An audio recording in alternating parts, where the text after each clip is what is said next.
What is up, everybody? Welcome back to another edition of the Sheehan Show here on Sherdog.com. My name is Sean Sheehan, and today I am looking back at the first PFL card of the 2024 season. It went down this Thursday evening or night for me in San Antonio in Texas, and it was a pretty good card. I would say it was one of those cards that was... there wasn't much out of the ordinary. You know, there wasn't any big controversies, no contests or eye pokes or grind shots or split decisions, much or anything like that anyway. So pretty straightforward night, but some fun fights, some enjoyable fights, and I think a good way to kick off the season. One thing I really noticed as well, that I felt like there's a clear difference between the PFL fights and other fights. Look, the elbows can be an issue. They're a big issue in one fight especially, but I actually think the season format, the tournament format, knowing you're going to be fighting definitely in 8 weeks again, and then in a few weeks after that again in the finale, is in the playoffs first, obviously, then in the finale, is you have to take that into account. You have to think about that. You have to think also about getting into those playoffs and into the championship fight by, you know, getting the finish or whatever it might be, and I suppose they kind of line up together. If you get the early finish, you don't take much damage. It's it works well together, but it changes the dynamic of some of these fights. I was actually thinking about it as well. I'm looking forward to seeing the second round of fights, because I think it'll probably be more evident there, especially for, say, someone like, we won't give the name now. We won't get the spoilers if I'm breaking down these fights to you for the first time and you haven't heard them. So let's say someone who won their fight by decision, and maybe others got a first round knockout. Well, when they go into the next lineup of fights, they might need that finish, because if they win again, their opponents could, you know, get 1 point or get, you know, whatever way it might work out, win a close split decision, and they're in, even though they won 2 dominant fights, you know. So or not their opponent, well, not their opponent, but like one of their opponents in the bracket. So I think it's all very, very interesting. We did see some of that, especially in the main event. Let's start with the main event, because, or actually, before I get to the main event, there's 1 or 2 things I want to mention first. So obviously the new season, what has changed? What's new in the broadcast and everything like that? Now, we'll talk about the commentary in a second, but other than that, not really too much. I love the fact that they have done less of like during the fight interviews. They had Impa Kasanganay on tonight, in the middle of the Liz Carmouche fight. That was enough for me. That was too much for me even. I think it's just a little bit disrespectful for the fighters in there to be interviewing someone else during their fight, but they didn't do too much of it, and I think that's good. There wasn't so much of the AI scoring, and there was little bits and pieces. There wasn't so much of what's that thing called? Those lads that try to convince everyone that they know everything about scoring, and got a lot of random people around the globe to sign up. What's the name of that? Not glory scoring. I can't remember. Verdict MMA, that thing. There wasn't so much of that. So that's good. It's improved. There was like the sound earlier, I think what that might have been in the zone thing where I was watching it here, was a bit iffy, but that was quickly fixed. Now that happens in a lot of broadcasts, so not much criticism there at all. And I feel like, I remember, was it last year or the year before, it started off and it was pretty bad. Like there was camera errors and sound errors and lots of different things. Now, actually, in the main event, there was like an overlay popped up for a second. I don't know what happened there, but other than that, it was pretty good, and I think they've cleaned that up an awful lot for this season. Now, the commentary, I wasn't sure. I wasn't sure who it was on the commentary at the start, because I kind of came in. I literally turned on my TV, my DAZN or whatever it was, literally as the first fight was starting, so I didn't get to see the introductions or anything. And but it was Tyron Woodley, Randy Couture, and Sean O'Connell. And we obviously talked about Randy and Sean before, but I thought Tyron Woodley was really good, like really, really, really good. He broke down the fights well. He had a bit of fun with it. He was well spoken. Like 10 out of 10 for me from Tyron Woodley. I thought he was really, really, really good. And everyone knows I'm very critical of the old commentators and commentary team. But No, couldn't be at all critical of him. We know Randy's Randy, and I think he had a very good rapport with Kenny. And now that that's gone, it's going to take him time to change that, I suppose. And Sean O'Connell is Sean O'Connell too. I think those two lads especially need to maybe brush up a bit on their Bellator knowledge, but that'll come as well. 100%. I'd love to see him have someone from Bellator, maybe whether it's a Josh Thompson, whoever it might be, maybe like in the background or whatever, even just like giving him these little bits of knowledge, or, John McCarthy came in at one stage talking about Vassell's wrestling. That's the sort of thing you need. I think that unless you've been paying a lot of attention, obviously I've been paying attention to these because I have been covering them for the last few years here for Sherdog. But I think that's the sort of thing that kind of takes you to the next level. But that's very much nitpicking. I thought they were very, very, very good. I know Kenny Florian has announced that he's stepping away, and I think that was kind of his own decision, he said on the Anakin Florian podcast. But that's a real pity. I think I would have really liked him, Sean O'Connell and Tyron Woodley. I think they would have been very good, to be honest. And Randy can do plenty, I know, but Randy in commentary, it always, people like it because he's a legend of the game and everything. But yeah, I would like to see him. I think they have some good options now as well. So maybe Kenny back someday would be good. But yeah, I was very impressed with it, and I thought it was very, very good. And shout out to Tyron Woodley. I hope he's there. I hope this isn't just a tryout or whatever. I hope he's there for the season now, because it does take a lot for me to like be okay with a commentator, and he was very good. So let's get to the recap. Let's start with the main event, and the main event was a quick one and an interesting one. So quick in fact that I don't think it's even updated yet. Hold on, let me refresh. Oh, now it's updated. I was going to look for the time. So 2 minutes 17 seconds. I'm recording this directly after the fights. The interview hadn't even happened when I was powering up my computer. That's how quick I do. So 2 minutes 17 seconds into round one, the win for Valentin Moldavsky, which, if you listened to the preview show last week, if you didn't listen to the betting show, I gave you Valentin Moldavsky, so credit to me. It's the first one I've gotten in a long time. But he doesn't get many finishes. This is his first ever first round knockout. He has, I believe, a first round submission before. First ever first round knockout. And only his second ever knockout. So I think that's a clear indication that he has changed to fight in this format. And he did fight that way. I think there's no doubt about it. Now, two things actually happened. The fight started off, and I was very surprised with how much faster Ante Delia was than Valentin Moldavsky. Really surprised. He was landing combos, very quick combos. He landed like a left hook around the guard. I was like, oh, geez. I knew how good Delia was on the feet, but as I said on the previous show, we know that from a good while back, but there's been a lot of wrestling, a lot of grappling from Delia, whether it's defensively or offensively over the last while.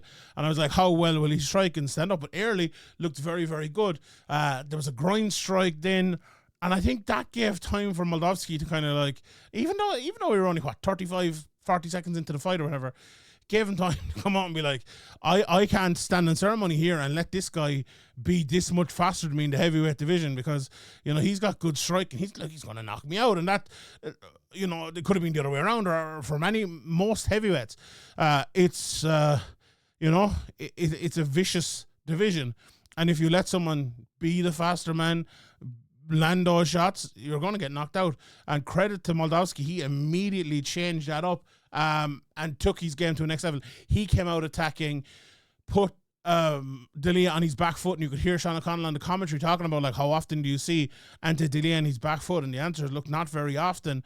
Ante Delia was circling around and defending, but he quickly got injured to the body. I'm not 100% sure what happened there. I think there was a little bit of a knee, but there was a few punches as well from Moldavsky to the body, and he went back and he kept attacking it. Those right hands to the body hurt Ante Delia badly, but it was the right hand over the top that was the beginning of the end. Absolutely smashed into Delia. You see when the hands go up and the knees kind of buckle. Then he started throwing the knees again, did Moldavsky. Then, probably 5 or 6 or 7 or 8 maybe punches later, and maybe 3 or 4 of them landed, and it was rightly called over. And a wonderful performance from Moldavsky after a start, that could have led to a bad night for him, and credit to him for changing things up. It's funny how quickly things change in mixed martial arts, like that groin strike. I firmly believe that gave him a chance to think and adjust.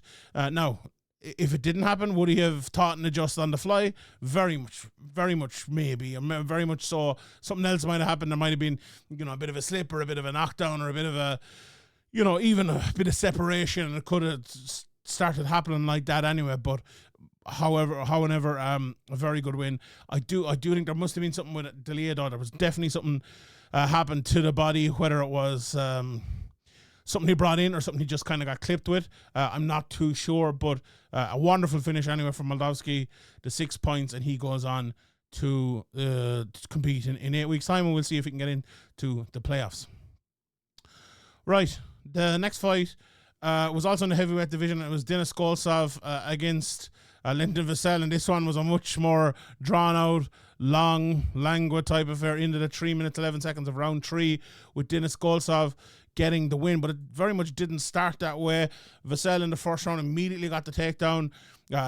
He was hard to get the control. He found it very hard to get it, but eventually he did. Got into half guard with some good ground and pound.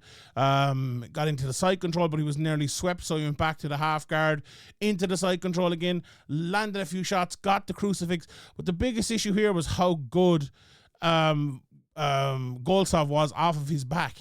He just kept sweeping, kept making it hard, didn't allow him to land many shots. But there was at one stage there, towards the latter maybe minute or two of round 1, where Lyndon Vassell got the posture and he landed some good ground and pound. Then he got into the mount. So that ability to get the posture up, land those shots, opened it up a little bit. Then he got into the mount, as I said. Big shots, but it was like a little bit too late, started to rush it. And then Denis swept him. And he landed some shots. Denis went for the guillotine, landed on bottom, and that was the end of the round. Vassell, quite clearly, I think, took that round. Second round then started off. Denis Goltsov attacks immediately and lands some shots. Vassell goes down to like kind of half a takedown. Again, it looked like maybe he was hurt to the body. It was a lot of body shots and a lot of left hooks throughout the night, I found, which are probably my two favourite shots, so I'll take it. Goltsov went for a guillotine again, which landed him on his back again. But then he got this double overhook sweep where he got on top, and it was absolutely beautiful stuff. That sweep was. Got into half guard. Vassell was kind of giving up his back. He got the one knee in on a single, but Denis kept control.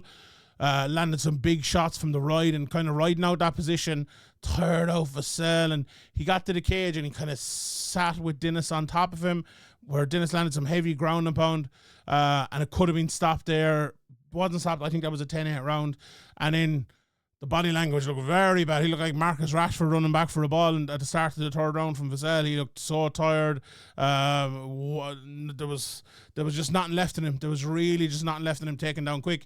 So tired, took the back, a lot of ground and pound, went for the head and arm shot, couldn't get it. Vassell, he crawled to the cage, and like he almost stood up. He did one of those heavyweight stand-ups, but he didn't have the legs to carry him, and too tired, ground and pound, and the ref stopped it then. I think once he got to that position and just couldn't stand, there was just nothing left to do for Vassell at that stage. And Goltsov was so tired. Like, Goltsov was almost too tired to finish him. At one stage, like that, the head and arm choke I talked about a minute ago, he was like, will I go? Nah, leave it. He kind of just fell out of it. But yeah, that was probably, it was a good fight for the first 7-8 minutes, but it turned into very much a heavyweight fight then. But that was the only kind of fight like that on the night, to be honest, and the rest of them were pretty good. But look, Goltsov gets the third round finish, gets his 4 points, I believe, and goes through, and we'll see what happens with him next. Then we had the rematch between Liz Carmouche and Juliana Velasquez, and this ended up being a unanimous decision for Liz Carmouche, who'd already knocked out Velasquez, who'd already submitted Velasquez. Now, the knockout was a bit of an odd one, as we know, but the only 3 losses on Velasquez's career, all to Carmouche, all via, different outcomes, which must be just a killer, really. And I saw someone on Twitter mentioning that there was kind of an adjustment from, actually it was the Duck, as they call him, Ian Parker, mentioned it about Carmouche being more offensive to stop whatever Velasquez does, whether she's offensive or defensive. I thought Velasquez was way more defensive in this fight and defended a lot better, but there was no offense behind it. There was no time where she got into her own position to take that fight from from Carmouche, and that was very disappointing. So to run through the fight, Liz immediately strikes her way into the clinch, switching clinch positions in. Liz was in charge, Velasquez in charge, Liz was in charge, Velasquez was in charge. Not much landed before Velasquez landed some small knee strikes. There was a knee again by Velasquez and then a knee by Liz. John McCarthy on the commentary gave the round to Liz Carmouche based on that knee. I think all three judges did as well. I would have just leaned to Velasquez, to be honest. I thought she landed knees that were just as good, and I think her shots from the clinch were far and away better than Liz Carmouche's. Now, having said that, I thought like 10-10 went through my mind. That's how close this was. Now, you never scored a 10-10, but you know what I mean? I'm like, was there, like, okay, let's do it for the argument's sake, right? Was there a big differential, any differential in the striking and grappling? Not really. I look, a small differential in the striking is where I deciphered around. But let's say no. In the grappling, no. In the effective aggression, no. Both of them are kind of equally aggressive and octagon control, and both of them kind of equally control the octagon. So, you know, I think normally I would say no, never score a 10-10, but like, I wouldn't be too mad at that being a 10-10. But no, I think, look, there was enough in those knees and those shots that Velasquez landed to decipher a winner. Honestly, I thought it should have been Velasquez, but never mind. It didn't make much of a difference. Second round in, Liz aggressive again. A double leg wasn't successful, but she eventually got the trip and got on top. Not much landed, and she just kind of stood up about 2 minutes later, went back down into half guard, landed a couple more there, but Velasquez didn't do anything in that round, so it was definitely Carmouche round, and it was sealed by a late armbar attempt, which looked to be pretty good. Round 3, then there was immediate clinch. Velasquez kind of controlled it. Liz landed a knee, then Liz got the control, then Velasquez got the control. So there was a lot of this throughout the fight, but then Liz got the takedown. So that was, you know, that was kind of true, especially rounds 2 and 3. Liz getting the kind of big maneuver was the, you know, was the story of this. She didn't pass for ages, but then she got into side control. She got into the mount. The only thing that Velasquez kind of did was got a sweep, went into 50-50, and there was a few leg lock attempts from both of them, but nothing crazy there. And Carmouche won the unanimous decision after that one. Then we have Dakota Ditcheva against Lisa Malden. I mispronounced her name in the in all of the preview, but I believe whoever fight I watched of her must have mispronounced it. I blame that commentary team, whoever it was.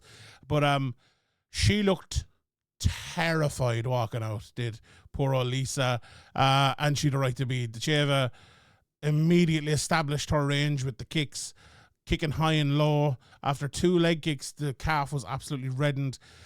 You could tell that Malden just, I don't know if she ever felt them before, you know, or to that level anyway. It felt like she hadn't. But the hands came after it then. There was a bit of a takedown. Like, Malden was doing okay. I thought the commentary maybe gave her a little bit too much credit for the grappling and the takedowns. I think Ditcheva was completely in control, to be honest.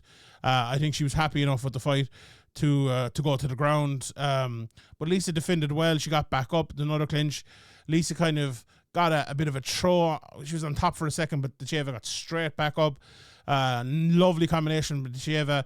And then the body shots. Here's the body shots again. They started to hurt her.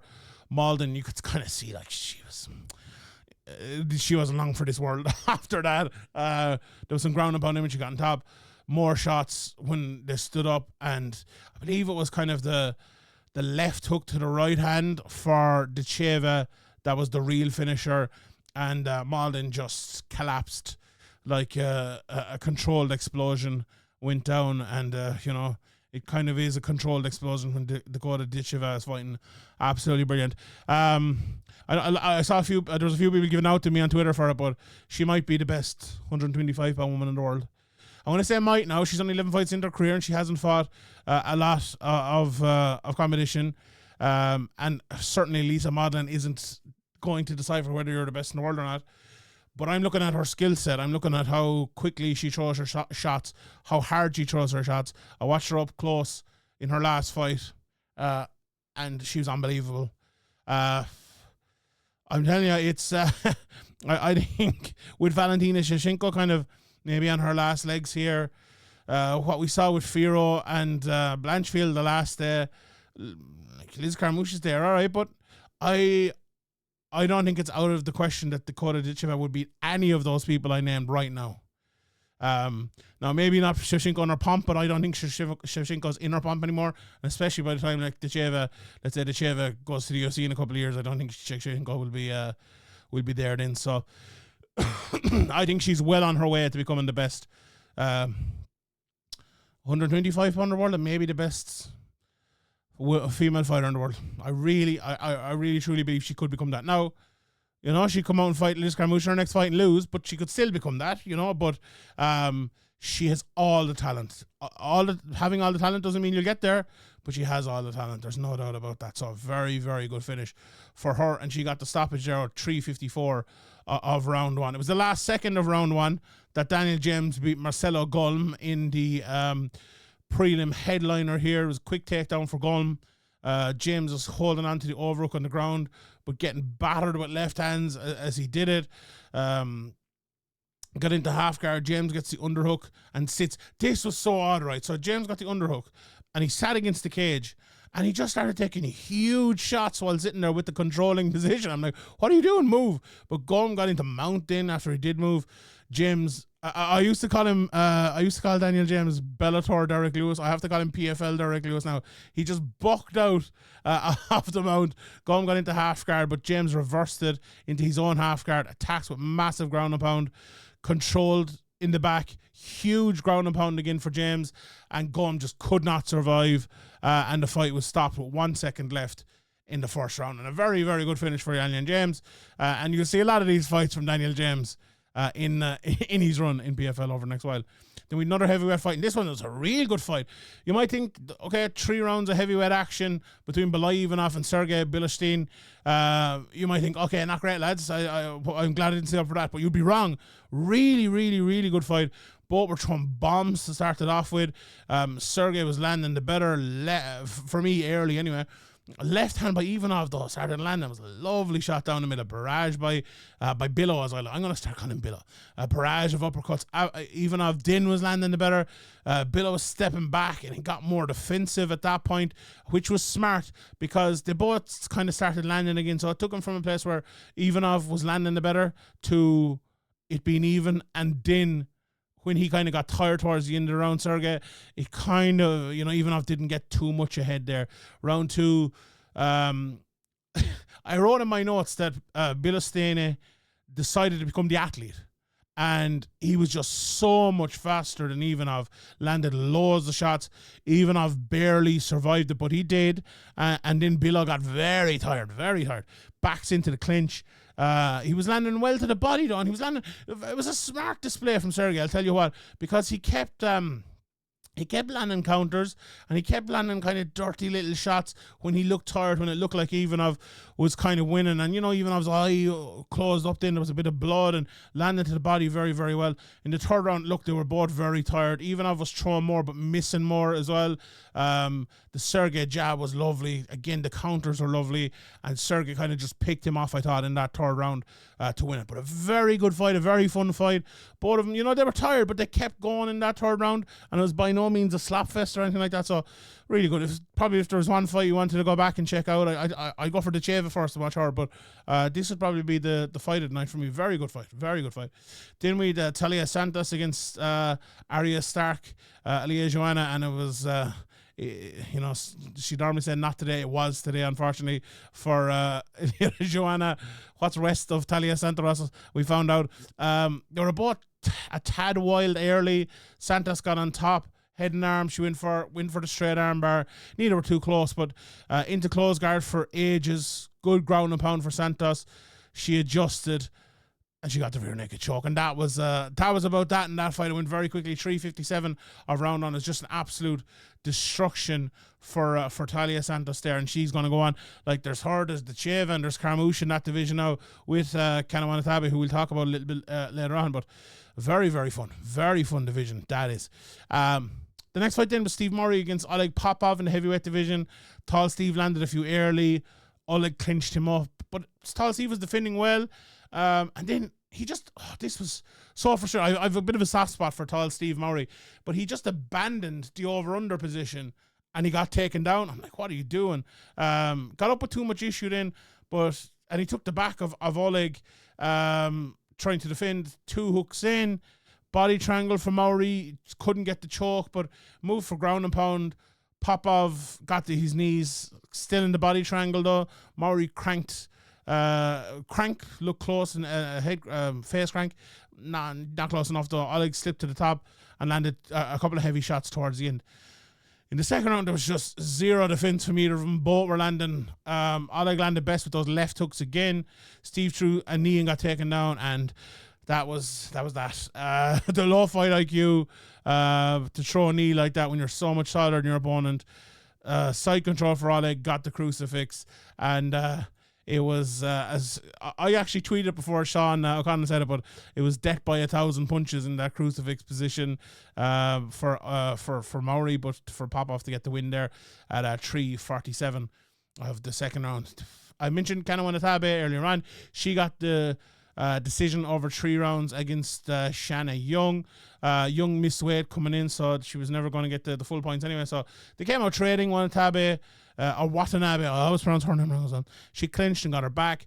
Only had 1 hook in, but Young, so she'd 1 hook in and Young didn't realize it. And she sat there for ages, where she could have just, if she turned, I think, to the right, she would have gone into the half guard and gotten bottom, or maybe would have got to her knees, bucked her off and got out. But there was an early rear naked choke for Kana. Eventually tried to shake her off. Did Shanna Young, but it was kind of too late at that stage. It eventually worked, but she got into a Kimura as the round ended. It was just too little, too late. Few shots from both of them to start the round. Kana tripped her. Was kind of on bottom, but quickly got back up and won that round as well. And then the same sort of thing happened in the third round, and it was nearly a late armbar, but Watanabe was just kind of the better throughout, won it on the ground, won most of it on the feet as well, just a little bit faster. The biggest issue she had here was the size, and I wonder will that be an issue for her going forward in this division, especially against people like Dicheva, who's big, Talia Santos, who's not small either and used to fighting bigger girls. So I wonder would that be a slight issue here. Jenna Bishop then got the big win against Chelsea Hackett very quickly again, 4 minutes 15 in the first round via armbar. Got on her back, went for the armbar, got the armbar. That's basically it. But there was a slam.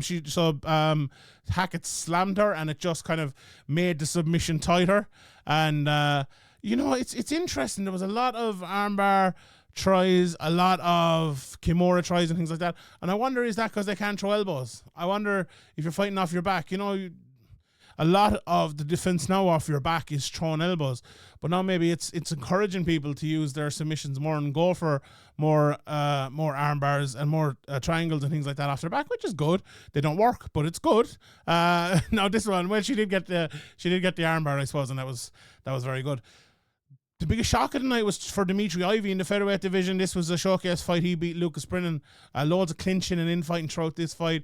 Ivy landed the harder shots inside, I thought. Brennan was landing some good kicks. Ivy won, I thought, the first. I thought the second win for Brennan. I thought the third win for Ivy as well. But a very good fight. And Ivy, I think I've seen him a couple of times before, watch him obviously coming into this, and he has impressed me. But Lucas Brennan, back to the drawing board maybe for him after this one. He obviously had a very good start to his career, going 9 fights undefeated, beating Weber, Almeida and everything like that. But a big loss for him there. But look, build your way back up, and that's that. And then a very good fight as well to start it off. Bryce Meredith against Ty Johnson. Ty was kind of the BJJ guy looking for subs, and Bryce was the wrestler. Both landing on the feet. Bryce fell into the right hand most of the times, the most effective punch from Merritt. Bryce's here. So here's what it was. I was just saying words there. It's 5:36 a.m. so bear with me. Bryce Meredith was kind of falling in and throwing his right hand at the same time, and it was a very effective punch. It shouldn't be, but it was a very effective punch. It was the type of punch that a very effective, maybe southpaw hooker counter fighter, Conor McGregor type, would absolutely eat you up with. But it worked for him, and he ended up getting the unanimous decision over Ty Johnson. And yeah, it was a good fight. It was a good fight. So even the fights that went to decision here were all pretty good. Like the only fight I'd really complain about was the which fight was it? It was the Maori? No, yeah, Maori Popov wasn't amazing. Goltsov and Vassell. That was the only one I'd really complain about anyway. But other than that, very good start to it. We had some good finishes and some, do you know what? Some interesting fights lined up, like Santos, Decheva, and Carmouche. Who of them is will they be fighting in the next round, or will they try to spare it for the finale of the playoffs? Very interesting, like Moldavsky, Goltsov, James, Bilistine, Popov, all of those, very interesting what way they're going to line up next and who they're going to fight. Like, you know, again, there's a lot of new matchups there, isn't there, because of the whole Bellator PFL thing. Like Moldavsky versus Goltsov, that'd be a fun fight next. Like, I'd even like to see maybe you could do Vassell versus Delia, the two losing fighters there. You know, Daniel James, maybe even Daniel James against Ivanov, who lost. I think that'd be a fun fight. So lots of fun fights to make as we go on in the PFL season. All right, everyone. I will leave it there. Thank you very much for tuning in. My name is Sheehan for Sherdog.com, and I'll see you all next time.